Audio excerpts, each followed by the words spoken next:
Assalamualaikum warahmatullahi wabarakatuh.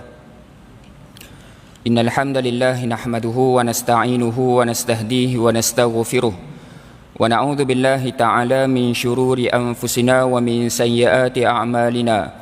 May yahdihillahu fala mudilla lahu wa may yudlil fala hadiya lahu.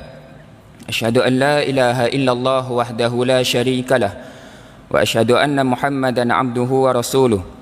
Allahumma salli wa sallim wa barik ala sayyidina Muhammad wa ala alihi wa sahbihi wa man tabi'ahum bi ihsanin ila yaumiddin.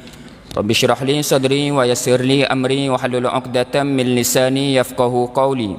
Radina billahi rabban, kami redha Allah Tuhan kami, wa bil Islam dina, kami redha Islam agama kami, wa bi Muhammadin nabiyyan wa rasula, dan kami juga redha Muhammad sallallahu alaihi wasallam sebagai nabi kami dan rasul kami. Yang dihormati lagi dikasihi tuan pengerusi masjid, seluruh ahli jawatankuasa masjid, para imam, bilal, tuan-tuan guru, hadirin hadirat, muslimin muslimat, mudah-mudahan kita semua diberkati dan dirahmati oleh Allah Subhanahu wa taala. Alhamdulillah, setinggi syukur kepada Allah kerana pada malam ini kita dapat datang ke rumah Allah menunaikan salat maghrib secara berjemaah. Dan alhamdulillah, setinggi syukur lagi kepada Allah kerana pada malam ini kita dapat kekal berada di rumah Allah untuk duduk dalam majlis ilmu. Mudah-mudahan dengan kehadiran kita ini mengundang berkat dan rahmat daripada Allah Subhanahu wa taala. Seterusnya menjadi bekal kepada kita untuk bertemu Allah Subhanahu wa taala di hari akhirat nanti, insya-Allah. Tuan-tuan muslimin muslimat yang dirahmati oleh Allah Subhanahu wa taala sekalian, jadi insya-Allah kita sambung kembali kitab Matla'un Najmain pada muka surat 59. Isyak dah ke ni bunyi belakang? Oh, tengah baik kijang. Ingat nak suruh berhenti dah saat ni isyak.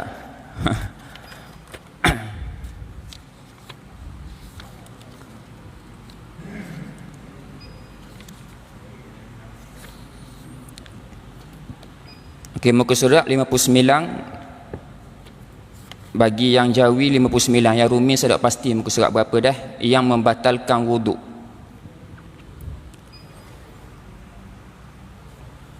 Qala al-muallif rahimahullahu ta'ala wa nafa'na bi'ulumihi fid darain amin ya rabbal alamin. Kata pengarang rahimahullahu ta'ala, fasal 7, yang membatalkan wuduk. Yang membatalkan wuduk 5 perkara. Okey, baik. Setengah kitab yang batal wuduk ni ada 4 perkara. Setengah kitab dia tulis 5 perkara. 4 dengan 5 tu sama je. Sebab apa? Sebab yang 5 tu dia ada asingkan satu perkara, iaitu berkait dengan tidur dan yang mabuk pitang tu dia asing. Ada yang dia gabung sebab dia benda yang sama sahaja. Yang membatalkan wuduk 5 perkara.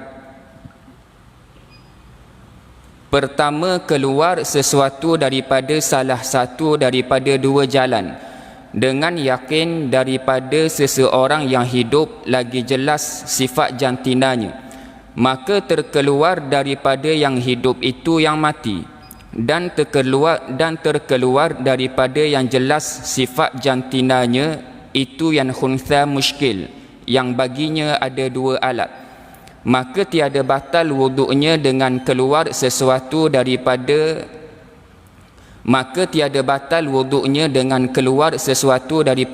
pada masalah yang pertama, iaitu orang yang mati, dan tiada batal wuduknya melainkan keluar sesuatu daripada kedua-dua farasnya pada masalah yang kedua, iaitu orang yang khuntha. Okey, baik. Perkara yang membatalkan wuduk, benda ni semua orang tahu dah, kita semua tahu dah, cuma kita ulang kaji sahaja pada malam ni. Kita daripada dulu dah kita ambil wuduk dan kita jaga daripada benda yang membatalkan wuduk. Yang pertama yang membatalkan wuduk ialah keluar sesuatu daripada salah satu daripada 2 jalan. Apa 2 jalan tu? Iaitu kubul dan dubur. Kubul yang mana? Kubul kemaluan hadapan, dubur kemaluan belakang. Yang kemaluan depan ni dia panggil kubul. Sebab apa kubul? Perkataan dia daripada perkataan qabla, sebelum. Ataupun kita biasa dengar kiblat. Kan kita sembahyang menghadap kiblat. Sembahyang menghadap kiblat, iaitu menghadap depan. Jadi kubur ni hok depan, kiblat menghadap depan. Depan dia depan Kaabah. Jadi kubur. Kubur kemaluan depan dan dubur kemaluan belakang. Jadi apabila kita tahu sesuatu yang batal wuduk yang hanya keluar daripada kemaluan depan dan kemaluan belakang, maka kita tak perlu dah soal hak keluar daripada tempat lain batal ke tidak. Tidak batal. Dua tu saja. Keluar kok mata tak batal wuduk, keluar kok telinga tidak batal wuduk, keluar kok daging kok isi kita tidak batal wuduk, tiba-tiba keluar darah tidak batal wuduk, keluar nanah tidak batal wuduk. Sebab setengah orang dia ada silap faham, tiba-tiba tengah-tengah nak pergi mayang, kaki telanggam dia berdarah, contoh darah, maka dia mikir wuduk aku batal tak lagi. Wuduk tidak batal, cuma kalau dia nak sembahyang dia hanya wajib basuh darah tersebut. Tengah-tengah jalan tiba-tiba jerit tahi lembu, contoh kena kaki dia, tak ada masalah, wuduk tidak batal. Jadi tuan-tuan, yang batal wuduk keluar daripada kubul dan dubur, keluar daripada tempat lain tidak membatalkan wuduk. Dan kita kena ingat dalam kitab ni kata yang keluar daripada kubul dan dubur tu tuan-tuan, keluar tu dengan yakin. Kalau kita ragu-ragu keluar ke tidak, maka dia dikira tidak keluar. Contoh, kita ragu-ragu, kita rasa syok, kita tiba-tiba aku ni ketuk dok lagi kita ragu-ragu. Hak confirm kita memang ambil dah air semayang, tapi tiba-tiba sampai satu saat kita ragu-ragu aku ketuk ke tidak, bermakna kita tidak ketuk. Sebab benda ni ada hadis. Satu hari memang ada sahabat tanya Nabi, dia ragu-ragu ketuk ke tidak, maka Nabi jawab. Ada dalam hadis Muslim. Nabi kata apa? Idza wajada ahadukum fi batnihi syai'a fa ashkala alayhi akhraja minhu syai'un amla fala yakhrujanna minal masjid hatta yasma'a sautan aw yajida rihan.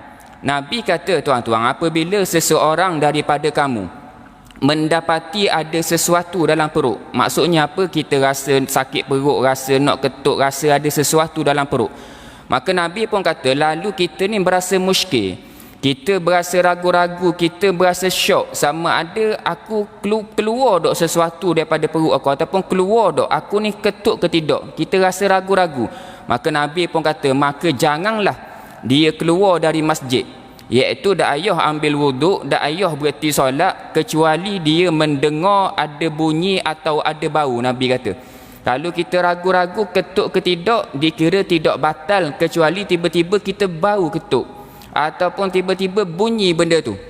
Tapi kalau kita memang yakin dah ketuk kita dak bunyi, ketuk slow dan dak bau, hak tu confirm batal dah tuan-tuan.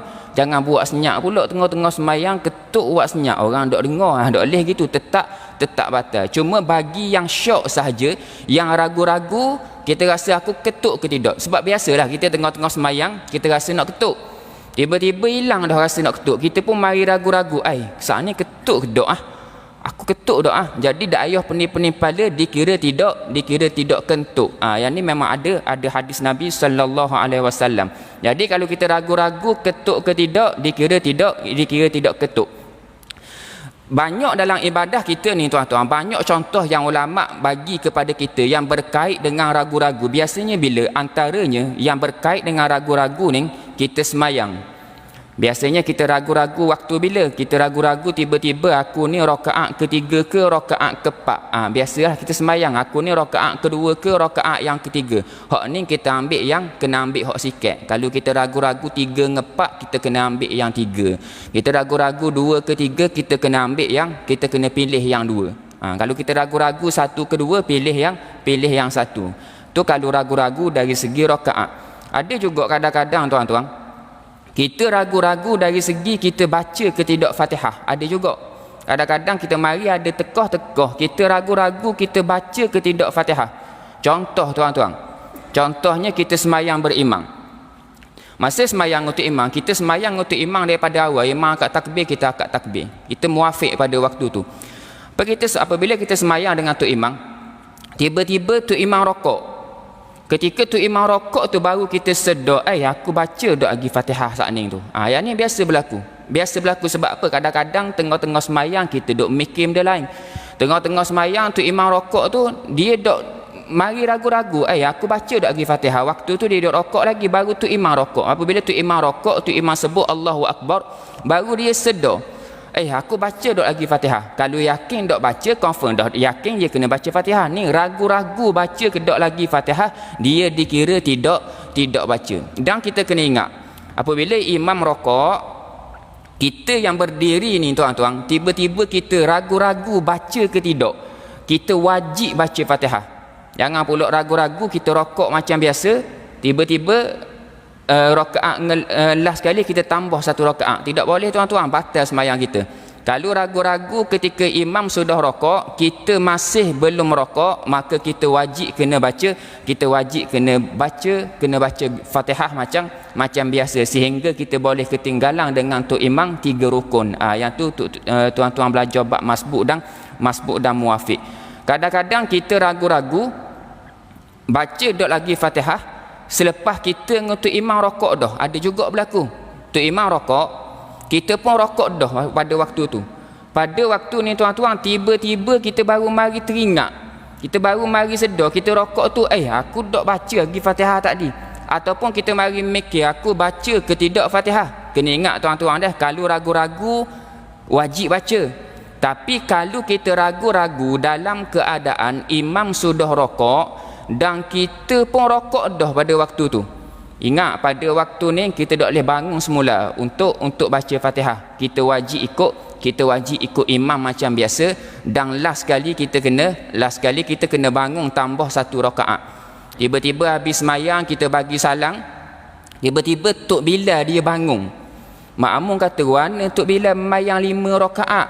Padahal sebab apa Tok Bilal bangun? Tok Bilal ragu-ragu baca ke tidak Fatihah, maka dia wajib tambah satu rakaat. Tu bagi yang ragu-ragu ketika dia sudah rokok. Tapi kalau orang yang ragu-ragu baca ke tidak lagi Fatihah selepas imam rokok, dia masih belum rokok, maka dia wajib baca ketika tu. Dia tak boleh rokok terus. Kalau dia rokok, maka sembahyang dia jadi batal.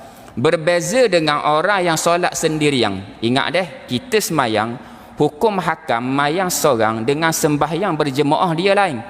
Kita tengah semayang tuan-tuan, tengah sujud baru kita teringat, aku rasa tadi aku dok baca Fatihah masa diri. Sebab apa? Tadi kita duk mikir dia lain, tengah cari kunci kereta tadi. Lepas tu masa sujud baru sedar, aku duk baca rasa Fatihah tadi. Ketika sujud tu tuan-tuan, kita wajib bangun terus semula. Jangan sambung, kita jangan kata gini pula, tengah-tengah sujud dia ingat baca Fatihah. Tak apa lah, lagi aku tambah rasa rakaat. Batal semayang kita.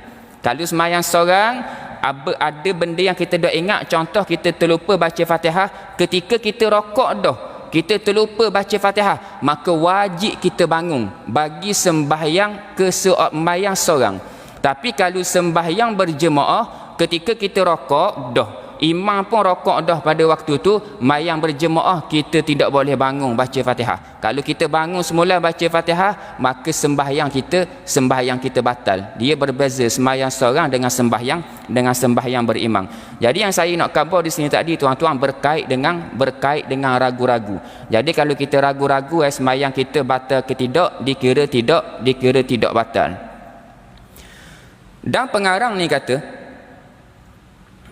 daripada seseorang yang hidup, ingat deh, perkara yang membatalkan wuduk hanya berkait dengan orang yang hidup sahaja. Yang mati tidak berkait. Sebab tu pengarang ni kata, maka tiada batal wuduknya dengan keluar sesuatu daripadanya pada masalah pertama, iaitu orang yang mati. Dia gini tuan-tuan, saya bagi contoh. Kita mandi jenazah. Lepas kita siap mandi belaka, siap mandi, sudah dah mandi, tiba-tiba keluar najis daripada kemaluan jenazah, keluar najis. Waktu ni tuan-tuan, walaupun keluar najis daripada kemaluan jenazah, wuduk yang kita ambil ke jenazah tadi tu tetap tidak batal. Jadi cara dia macam mana? Hanya bersihkan sahaja najis tu. Sebab apa? Bersihkan sebab nak sembahyang jenazah. Syarat nak sembahyang jenazah tu kena suci. daripada najis.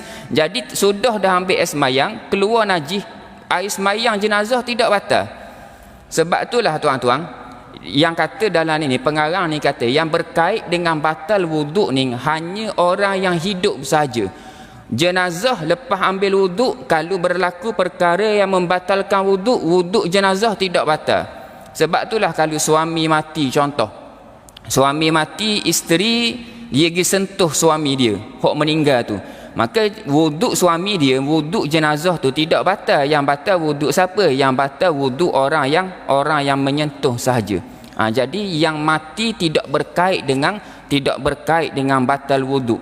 Yang batal wuduk hanyalah orang yang hidup sahaja.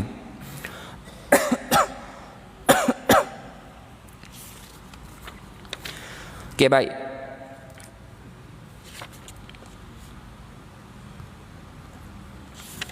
Maka keluarnya sesuatu yang membatalkan wuduk itu sama ada yang keluarnya secara beradat seperti tahi dan kencing. Okey, pengarang ni kata batal wuduk keluar sesuatu daripada dua jalan. Apa yang keluar? Yang keluar sama ada yang pertama keluar benda yang beradab. Apa maksud benda yang beradab? Benda yang biasa keluar, hok ramai-ramai orang keluar. Apa yang keluar? Iaitu kencing dan tahi. Sama ada hadas kecil, sama ada buang air kecil ataupun buang air besar, batal wuduk. Ataupun apa lagi yang adab biasa yang keluar daripada dua kemaluan ni, iaitu kentut. Sama ada kentut berbunyi ataupun kentut tidak berbunyi. Itu yang pertama. Yang kedua, atau yang keluarnya secara nadir. Apa maksud nadir? Nadir ni yang jarang-jarang ataupun yang ganjil, hok jarang-jarang berlaku. Atau yang keluarnya secara nadir, yakni jarang berlaku, seperti darah dan batu.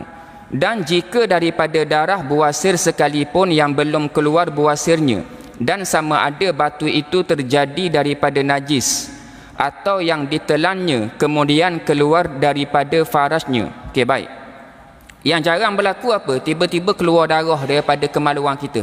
Pernah berlaku tiba-tiba keluar berdarah daripada dubur. Tetap batal. Contoh, tiba-tiba keluar batu sutir, dok munasabah, tiba-tiba telang batu, keluar batu, tetap batal. Kita tertelang guli, tiba-tiba keluar guli stokor, tetap batal walaupun bukan najis. Guli tu keluar tak ada najis sikit, guli betul-betul sutir, comel macam hok asal, tetap batal. Kok mana pun apa yang keluar, dok kira benda-benda pun dia tetap batal. Dan sama ada yang keluar itu najis seperti yang tersebut, atau yang keluar itu bersih seperti cacing, dan jika dikeluarkan kepalanya sekalipun. Okey, kalau dulu-dululah kita ingat ada juga kadang-kadang kan keluar cacing daripada dubur. Ni jarang dah. Tiba-tiba keluar cacing. Walaupun cacing tu keluar, masuk semula. Contoh, saya bagi contoh ni. Dalam pengarang ni pun dia bagi contoh tu. Tiba-tiba cacing keluar daripada dubur. Cacing keluar, tiba-tiba cacing masuk semula. Apa masuk semula? Kita pun tak tahu apa yang masuk. Tiba-tiba dia keluar, panah duk luar masuk mula. Dia pun masuk mula. Contoh tuan-tuan, walaupun cacing tu keluar tapi masuk semula, tetap batal juga kok mana pun. Jadi mudah cerita, segala benda yang keluar daripada dua jalan ni, tak kira lah benda-benda pun yang keluar, maka wuduk kita jadi batal. Ada satu sahaja benda yang keluar daripada kemaluan kita ni, satu benda sahaja daripada beribu-ribu benda tu, satu benda sahaja yang keluar dia tidak batal. Apa yang keluar tidak batal tuan-tuan? Cuba jawab. Kenapa? Tak dengar. Kenapa yang keluar tak batal wuduk? Jawapan dia dalam kitab bawah dia tu. Tetapi tiada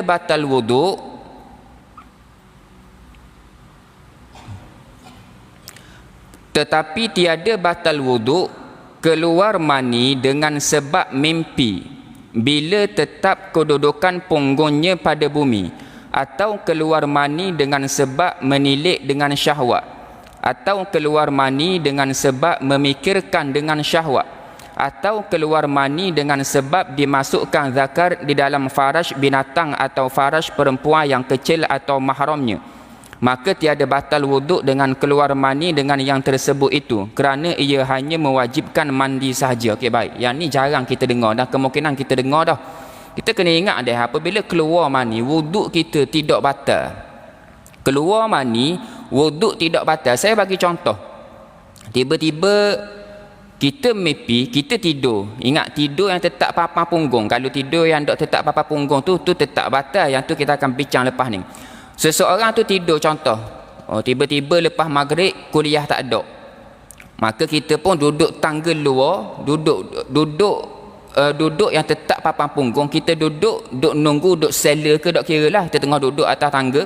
Tiba-tiba kita tidur sementara tunggu isyak. Apabila kita tidur tuan-tuan, kita mimpi pula.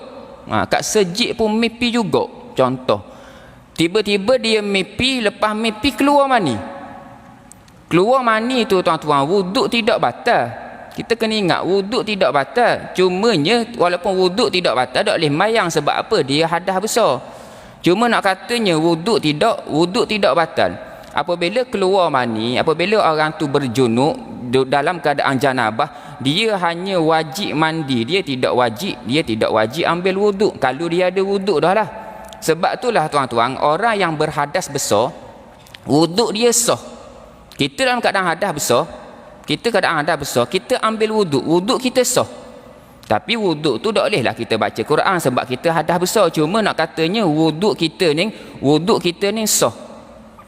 Sebab apa ustaz? Dah kalau wuduk tak batal ataupun wuduk sah keluar mani, ataupun kita dalam keadaan hadas besar ambil air semayang sah, dah apa faedah dia? Kita mari mikir, dah apa faedah?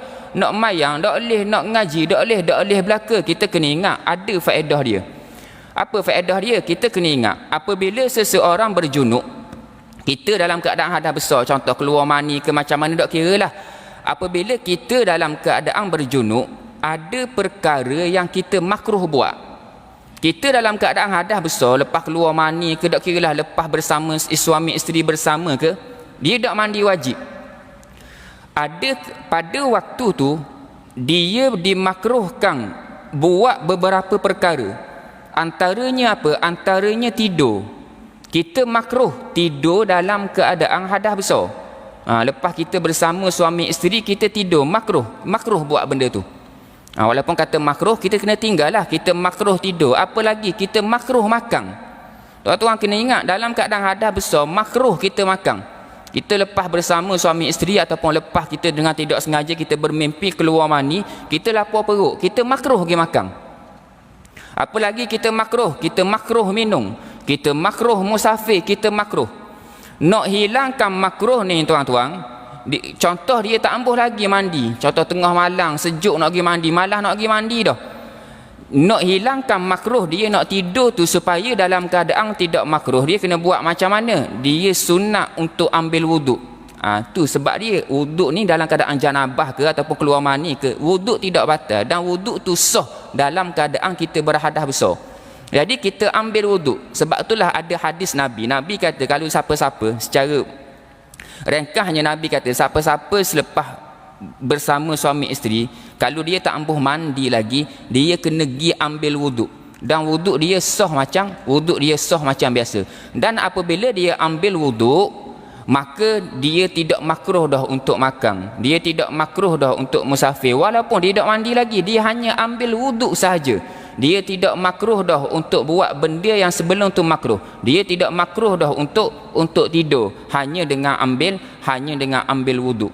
Sebab itulah tuan-tuan, kita kalau mandi wajib kan, yang sunnah mandi wajib, kita kalau nak mandi wajib, yang sunnah mandi wajib, biasa kita ambil wuduk lepas mandi wajib. Kebanyakan kita gitu. Ramai dalam kalangan kita ni, dia ambil wuduk lepas sudah mandi wajib, lepas siap mandi wajib dia ambil wuduk. Sebenarnya tuan-tuan, yang sunnah yang dibuat oleh baginda Nabi Muhammad sallallahu alaihi wasallam, nak mandi wajib, wuduk tu mula-mula sekali ambil. Dah ustaz dah ambil wuduk, lepas ambil wuduk batal semula. Wuduk buat apa? Batal pula. Mandi wajib tak batal wuduk. Dah kita, sebelum ambil wuduk, kita basuh kemaluan kita contoh. Lepas kita basuh, lepas tu kita ambil wuduk. Dah kita mandi wajib, dah wajib kita sentuh kemaluan kita. Kita gosok tempat lain, dah kemaluan kita basuh dah tadi. Jadi wuduk kita tidak batal. Jadi nak khabar di sini tuan-tuan, orang dalam keadaan hadas besar ambil wuduk dia sah. Dan inilah yang Nabi suruh. Ketika orang dalam keadaan hadas besar, dia tak ambuh mandi lagi wajib, dia nak tidur, dia kena pergi ambil wuduk sahaja. Dia nak makan, pergi ambil wuduk sahaja. Dan Nabi pernah buat benda ni. Nabi tidak mandi wajib, Nabi hanya pergi ambil wuduk sahaja. Nabi sebut dalam hadis, tawadda'a waghsil dzakaraka thumma nam. Berwuduklah kamu dan basuhlah kemaluan kamu, kemudian tidurlah. Ni Nabi ajar bagi yang tak ambuh mandi wajib lagi, dia kena pergi ambil wuduk dahulu. Itu berkait perkara yang membatalkan wuduk berkait dengan keluar sesuatu daripada salah satu daripada dua jalan. Ada nak tanya-tanya dah? Okey, selesai yang pertama. Yang nombor satu, ada nak tanya soalan tak? Kuk pening dengar bab warna keluar mani tak batal. Memang tak batal. Takut pening hok tu.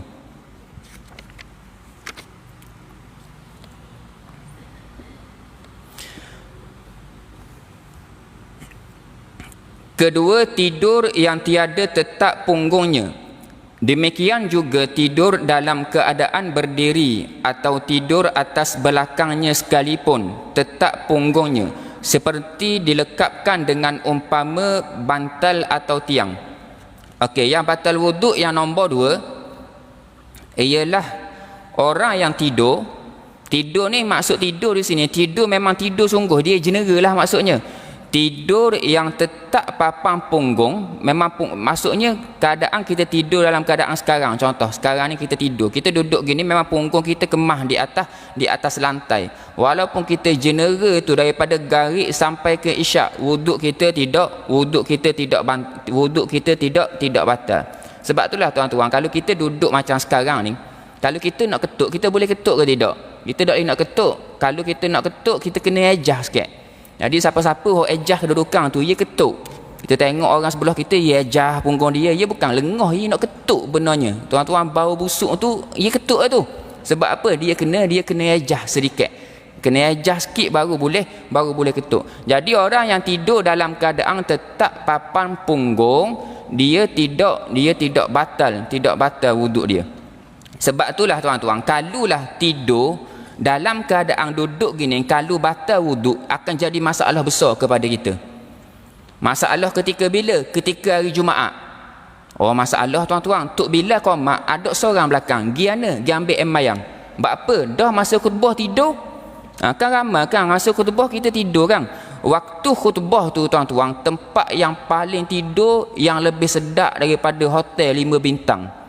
Siapa-siapa sejid tu memang khotib start innal hamdalillah, waktu tu kita ngatuk lalu dah. Boleh jenera tuan-tuan tidur gitu. Ramai orang tertidur. Jadi kalau tidur gitu tuan-tuan membatalkan wuduk. Bayanglah setiap hari Jumaat mana? Separuh tak ada. Giana ambil emmayang. Nawalik Tok Bilal ni gi ambil emmayang kok. Tidur juga Tok Bilal pun. Jadi masalah. Sebab itulah tidur dalam keadaan tetap papan punggung dalam keadaan kita sekarang ni tidak batal wuduk. Kalau batal wuduk akan jadi masalah besarlah kepada kita. Tidur dalam keadaan kaki kita angkat sebelah. Saya bagi contoh. Kita duduk gini. Kaki sebelah kita angkat contoh. Yang tu batal wuduk kita. Tidur dalam keadaan kaki belunjur. Kita duduk belunjur, kita duduk tapi kaki belunjur ke depan, kita jenera, batal ke tidak wuduk? Juga tidak batal. Tidur dalam keadaan berbaring. Kita tidur berbaring. Batal ke tidak wuduk kita tidur berbaring? Dalam keadaan tetap papan punggung. Kita tidur betul-betul atas lantai tapi kita berbaring. Batal tak wuduk kita? Tak batal. Tuan-tuan tidur biasa dengan tidur berbaring, tak ambil emmayang. Kita tengok dalam buku tu, yang dia tulis nota kecil kat bawah tu 120.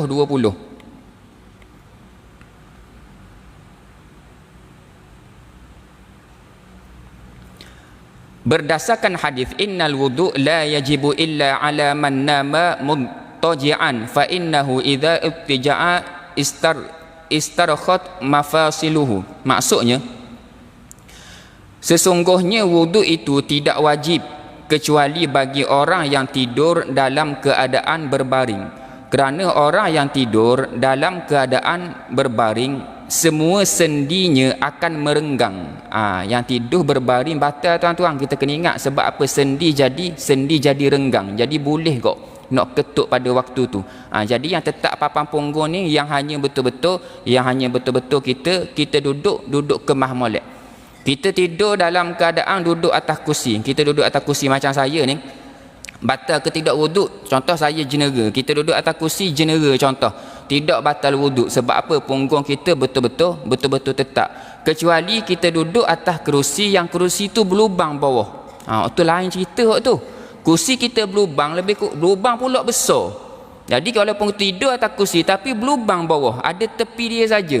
Waktu bukan setakat boleh ketuk tuan-tuan, berok pun boleh kalau berlubang bawah gitu, tak ke setakat ketuk. Yang tu tetap batal wuduk kita. Okey, jadi tidur dalam keadaan tetap papan punggung tak ada masalah. Jadi sebab itulah kita ni tuan-tuan, kita duduk gini tiba-tiba kita jenera ke benda, tak perlu ambil wuduk, kita boleh terus sembahyang macam biasa. Ketiga, hilang akal. Jika sekejap sekalipun dengan sebab sangat sakit, mabuk, gila, pitam, gila babi, gila babi pengarang ni letak, atau lainnya. Orang tu dia mabuk ke sekejap, dia gila ke tak kira lah, wuduk dia jadi batal. Sebab itulah saya khabar tadi setengah kitab dia hanya 4 sahaja perkara yang membatalkan wuduk. Sebab apa 4? Tidur tu tuan-tuan, dia termasuk di bawah hilang akal. Jadi sebab itulah ada setengah kitab dia sebut hilang akal dengan sebab tidur, dengan sebab pitam, dengan sebab sakit, tersangat sakit. Tidur salah satu daripada hilang akal. Dalam kitab ni diletak suku, tidur yang tiada tetap papan punggung. Jadi tidur termasuk kecuali yang tetap papan punggung.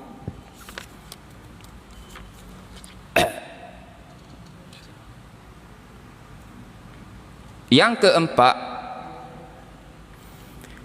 bersentuhan lelaki dengan perempuan tanpa berlapik yang bukan mahramnya, dan jika perempuan yang mati sekalipun, maka terkeluar daripada yang tersebut itu lelaki dengan lelaki, perempuan dengan perempuan. Khunsa memiliki 2 alat dengan khunsa, khunsa dengan lelaki dan khunsa dengan perempuan. Okey, baik.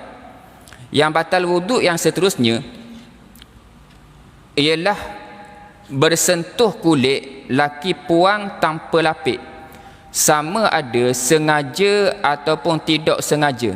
Ingat dah, masuk bersentuh di sini hanya kulit ke kulit sahaja, tidak termasuk rambut, tidak termasuk gigi, tidak termasuk kuku. Kita nak pergi sejik, bini kita ajak salang dengan kuku bang, kita pun salang dengan kuku, batal tak wuduk? Tak batal wuduk. Sebab apa? Kuku sama kuku tak ada masalah. Tengah-tengah Tok Bilal nak pergi azang, tengah gaduh dah nak pergi azang, tiba-tiba bini pun kata, abang mari kau ikat rambut sayang lu sekali. Tok Bilal pun ikat rambut. Boleh tak? Boleh, tak ada masalah. Jangan sentuh tekak. Ambil rambut je, ambil rambut ikat, sentuh rambut tidak batal wuduk, tak ada masalah. Nak gendong motor ke macam mana, ada lapik. Gendong motor laki puang suami isteri nak pergi sejid ambil wuduk daripada rumah, ada lapik. Walaupun peluk sekalipun ada lapik tak ada masalah. Jadi yang sentuh kulit sama kulit sahaja batal wuduk. Jadi kuku, gigi dan rambut tidak termasuk. Tiba-tiba kita tengah-tengah kita ambil air semayang, tengah-tengah pakai baju, tiba-tiba siku kita silap pergi sigung gigi bini kita. Dah buat apa boleh pergi sigung gigi ustaz? Gigi duk luar contoh, kena gigi, tiba-tiba ketak kena sikit. Allah, jangan marah bini. Sebab apa? Tak batal wuduk. Gigi tidak termasuk. Rambut, gigi, kuku. Yang saya bagi contoh tadi tu salang dengan kuku, bukan nak suruh salang dengan kuku tuan-tuan, nak khabar contoh bahawa tak batal. Jadi lepas ni kalau berlaku kepada kita, tiba-tiba terkena kuku je kena, ataupun kuku kita ni kena ke kulit, Maksud kuku di sini ataupun rambut ataupun gigi tu bukan sama-sama dia. Kulit dengan kuku tidak batal. Rambut dengan kulit tidak batal. Yang batal hanya kulit dengan kulit sahaja. Kalau kulit dengan kuku tidak batal, kulit dengan rambut tidak batal, kulit dengan gigi tidak batal. Apatah lagi kuku sama kuku, rambut sama rambut, gigi sama gigi, lagi-lagilah tidak batal. Dan dia kata di sini, dan jika perempuan yang mati sekalipun. Okey, baik. Ni macam saya sebut tadi, kalau orang meninggal dia tidak berkait dengan batal wuduk. Jadi orang yang sentuh jenazah, yang batal wuduk hanyalah orang yang menyentuh sahaja. Orang yang jenazah tu tidak batal. Kecuali sentuh kulit, tiba-tiba kita tengah nak pergi sejid, kita ada air semayang, ada orang belanggar contoh, dan orang belanggar tu pula kita sentuh, orang puang, jadi hancur, badan hancur contoh, kena kulit dia, kita tolong kutip, yang tu tidak batal. Kalau yang hancur, yang kulit yang mati lah tu, yang tu wuduk kita tidak batal bagi yang kita kutip kulit tu.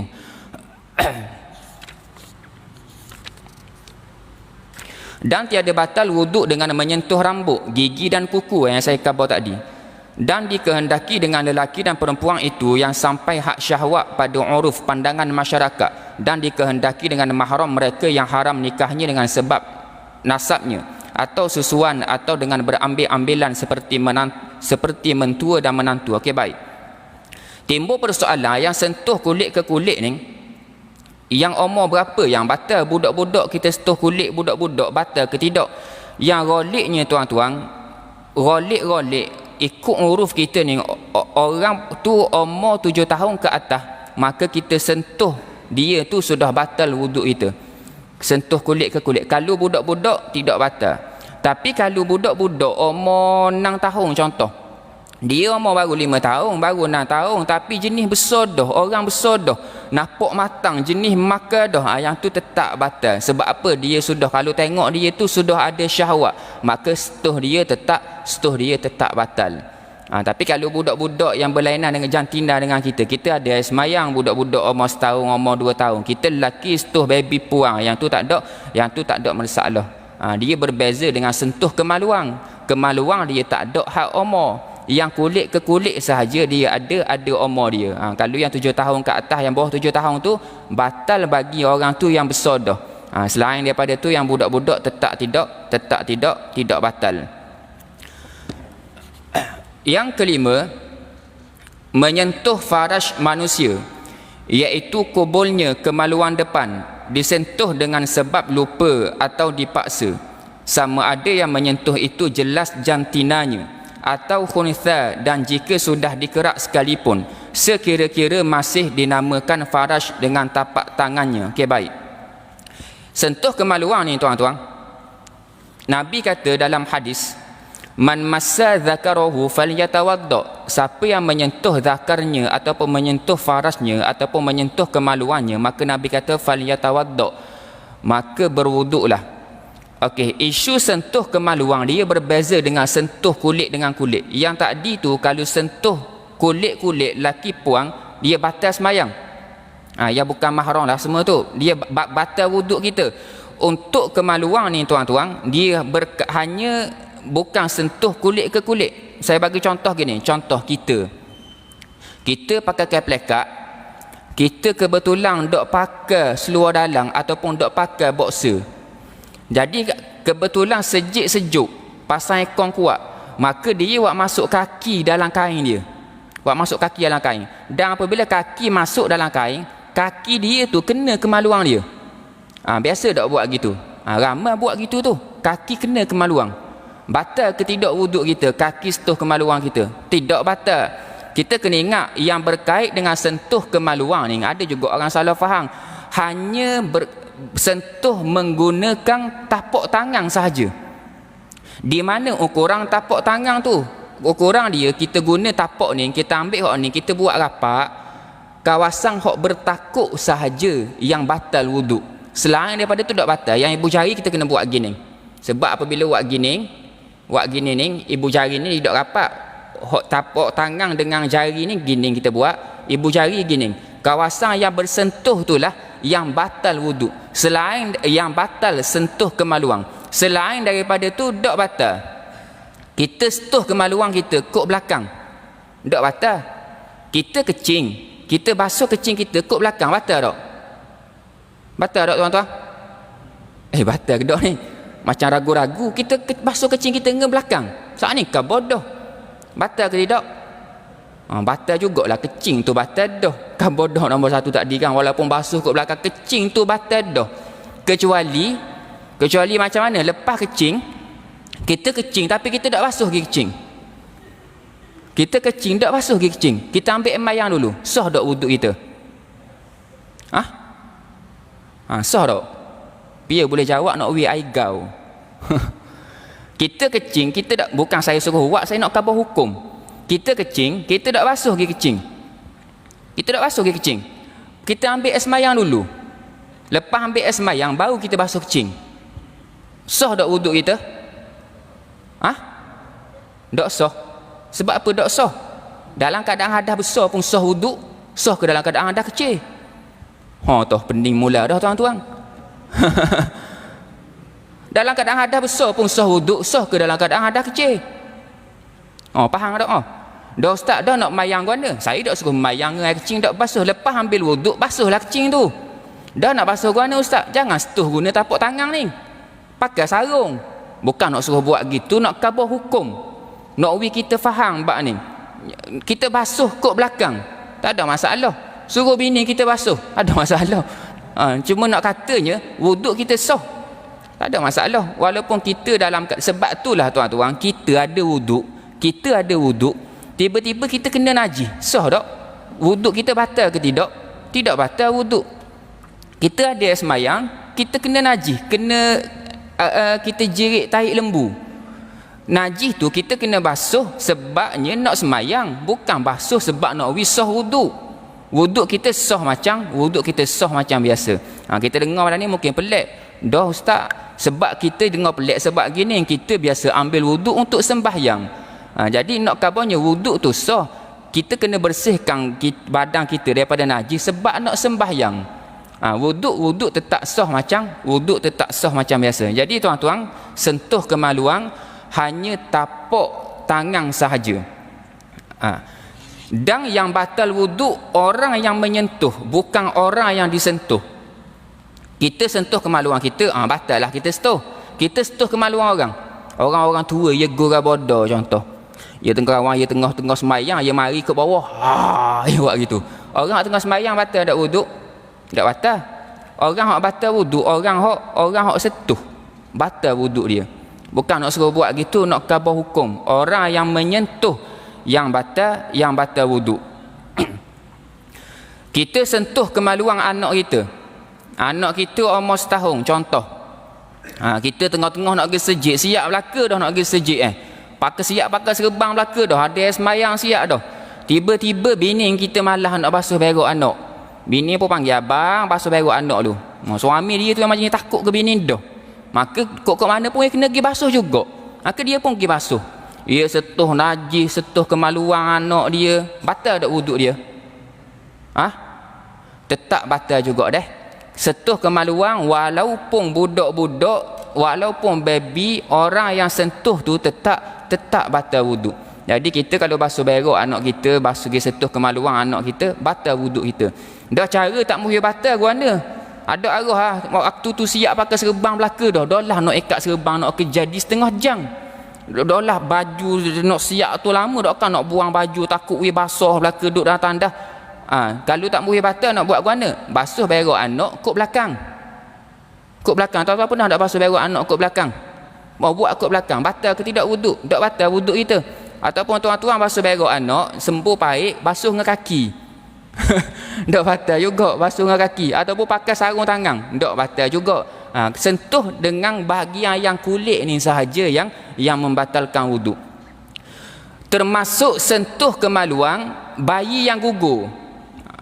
Bukannya nak kata bayi gugur suruh gestuh kemaluan dia, tak nak khabar hukum biar kita faham betul.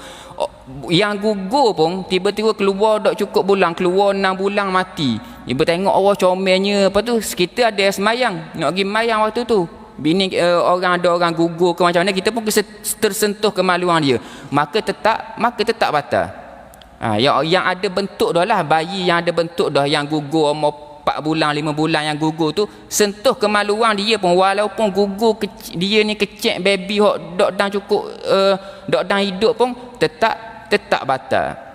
Tetap batal air semayang kita.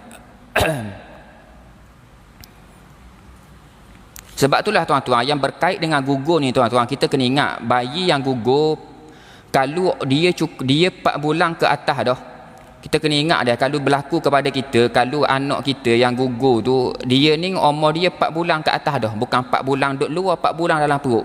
Apabila 4 bulan ke atas, kita sunat bagi nama kepada dia dah, sunat kita bagi nama kepada dia, dan kita sunat buat ngekoh kepada dia. Setengah orang dia jarang mati keguguran ni, sebenarnya tuan-tuan sunat juga kita akikah untuk dia. Dah kalau dak tahu lelaki ke puang ustaz, nak ngekoh mana, seekor kambing 2 ekor kambing, tak ada masalah, buat seekor kambing cukup dah. Sebab apa? Akikah seekor kambing tak kira lelaki puang sah dah. Akikah ni tuan-tuan, orang lelaki seekor kambing sah dah, 2 ekor tu afdal.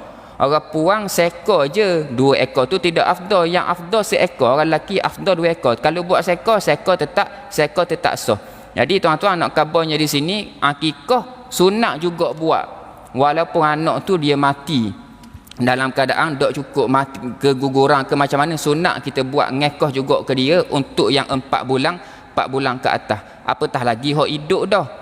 Bayi ni tuan-tuan, mak ayah dia sunat akikah anak dia tu bermula daripada 4 bulan dalam perut, bukan buat lalu, maknanya tunggu keluar lah, kecuali mati awal tu. Bermula 4 bulan dalam perut sehingga balik, sunat atas mak ayah buat ngekoh. Mula anak dia balik tu, dok sunat atas mak ayah dah, sunat atas diri sendiri buat ngekoh. Kita contoh umur 50, kita ni umur 50 dah, dia tak, kita baru tahu, baru tanya mak kita, mak itu umur berapa, umur 80. Mak itu baru khabar dulu dok buat ngekoh pun kemung contoh, kita baru tahu umur 50 maka sunat kita buat akikah ke atas diri kita sendiri. Lepas mayang syak, kita pergi buat pengumuman depan. Lepas nak jemput mai rumah dah, nak buat ngekoh sikit. Maka orang pun mari rumah kita. Orang pun tanya, dah mana cucu nak ngekoh dah? Aku nak ngekoh aku. Ambil rambut cukur. Ya, nak kabarnya sah akikah walaupun umur 50, walaupun umur 60. Jadi siapa-siapa dalam ni nak buat akikah lagi, tolong buat, dan jangan lupa jemput saya etek ataupun giato daging kambing rumah saya. Okey, berkait dengan sentuh kemaluan juga, kita tengah dalam perjalanan nak mari masjid. Saya kabur perjalanan mari masjid sebab apa? Sebab biasanya nak mari masjid ni kita ada wuduk. Tiba-tiba ada orang belanggar, kita kulit kita ada orang belanggar hok 2 minggu, hok 2-3 hari lepas dah. Tiba-tiba kita lalu, kita nampak ada sesuatu, kita pun ambil tok tepi contoh. Tengok rupa-rupanya kemaluan orang hok belanggar tercabut contoh, batal dak wuduk kita gestuh tu. Kemaluan hok cabut dah daripada badan, dak hidup dah kemaluan tu, mati dah. Kita pergi ambil setuh, lepas ambil tu imam ambil tu, lah ingat ke dia sabit macam kena contoh. Tiba-tiba kemaluan batal ke tidak wuduk? Tetap batal. Kemaluan tuan-tuan tetap batal. Walaupun kemaluan tu yang tercabut dah daripada badan tu.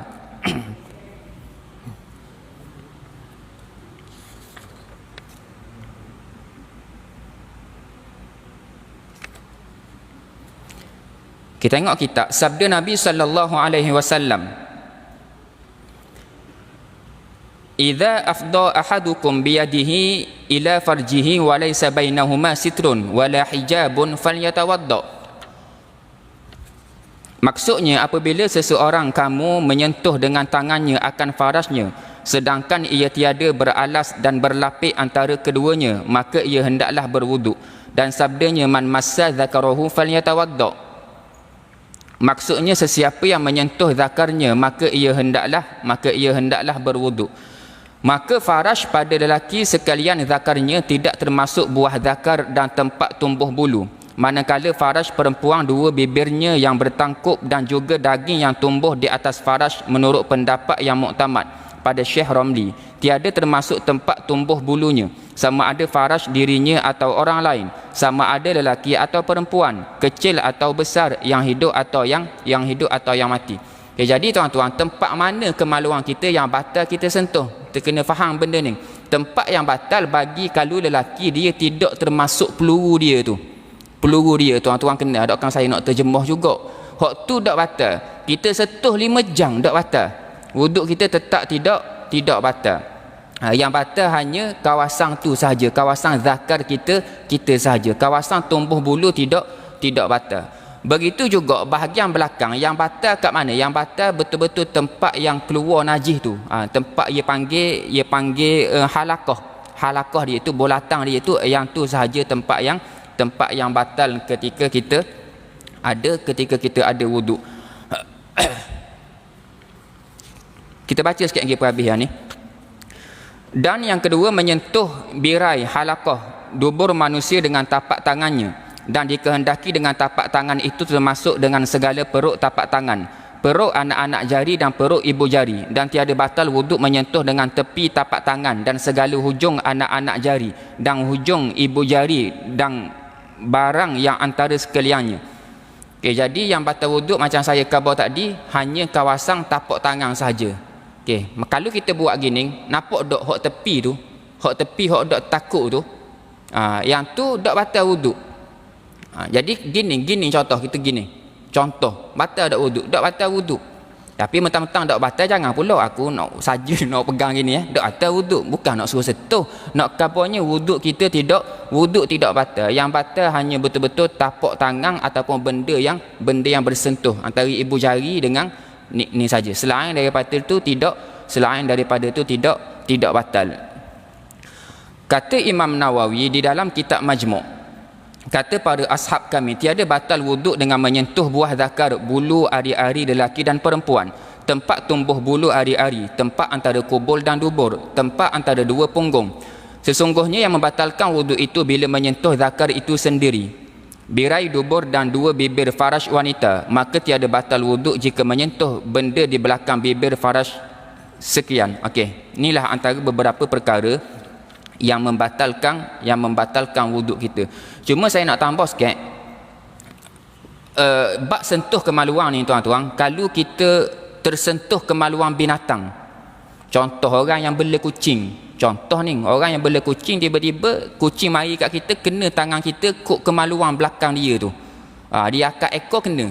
Contoh, kita waktu kena kemaluan itu, batal tak wuduk kita kalau binatang? Batal tak? Kan tuan-tuan banyak sentuh kemaluan binatang kan, tersentuh. Kucing kat rumah kita tu, kalau binatang tidak batal wuduk kita. Kalau binatang tidak batal. Okay, saya buka soalan berkait dengan wuduk, berkait dengan perkara yang membatalkan wuduk. Siapa nak tanya boleh tanya.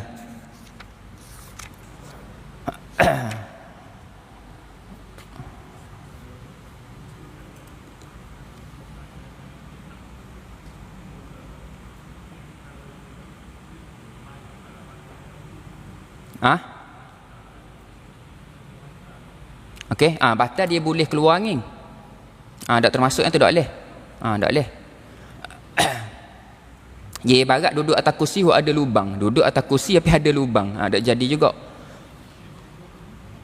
Kalau kita boleh tahu, nak tahu benda tu, kita ibarat gini, kita duduk gitu, kita nak ketuk boleh ke tidak? Tu antara ukuran dia. Kalau kita nak ketuk kena ejah. Maknanya tak apalah hak tu. Antaranya kita cara nak check. Jadi kita nak uji jawapan dari saya tu, saya nak khabar juga, kita boleh tahu sendiri yang tu termasuk ke tidak. Tapi biasanya yang tetap ni benda-benda yang kerah lah biasanya. Kebanyakannya benda yang kerah, bukan kerah macam kayu macam hot ni walaupun lembut, kira yang kerah lah tu. Ada soalan lagi?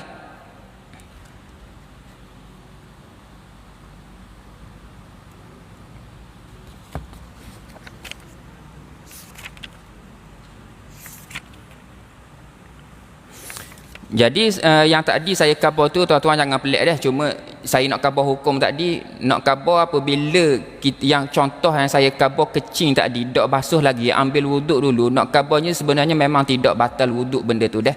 Sebab tu saya kata tadi tu, hadah besar pun wuduk kita sah ke kita dalam keadaan hadah kecil lagi-lagilah sah. Cumanya nak sembahyang kita kena bersihkanlah benda tu. Contoh tengah-tengah nak basuh kecing, tiba-tiba tak ada air, contoh kita ambil, tiba-tiba jumpa air, ambil air mayang dulu, basuh kemudian, yang tu tak ada masalah. Cuma nak katanya walaupun tak basuh lagi, benda tu kita sudah benda tu sudah keluar dah, cuma tak basuh lagi. Dia sama seperti kita dalam keadaan ada wuduk dan kita kena najis, wuduk kita tetap tidak batal. Kalau tak ada soalan, sekadar tu saja untuk malam ni. Kita habis bincang perkara yang membatalkan wuduk, dan akan datang insya-Allah kita masuk kepada fasa 8 wajib mandi, sebab yang mewajibkan mandi 6 perkara. Insya-Allah akan datang 2 minggu akan datang kita bincang pasal berkait dengan mandi wajib. Aku qouli hadza wa astaghfirullahal azim li wa lakum. Bismillahirrahmanirrahim. Alhamdulillahirabbil alamin. Wassalatu wassalamu ala asyrafil anbiya wal mursalin wa ala alihi wa ashabihi ajma'in. Allahumma arinal haqqa haqqan warzuqna ittiba'ah wa arinal batila batilan warzuqna ijtinabah. Rabbana atina fid dunya hasanah wa fil akhirati hasanatan wa qina adzaban nar. Sallallahu ala sayyidina Muhammad wa ala alihi wa sahbihi wa sallam. Walhamdulillahirabbil alamin. Assalamualaikum warahmatullahi wabarakatuh.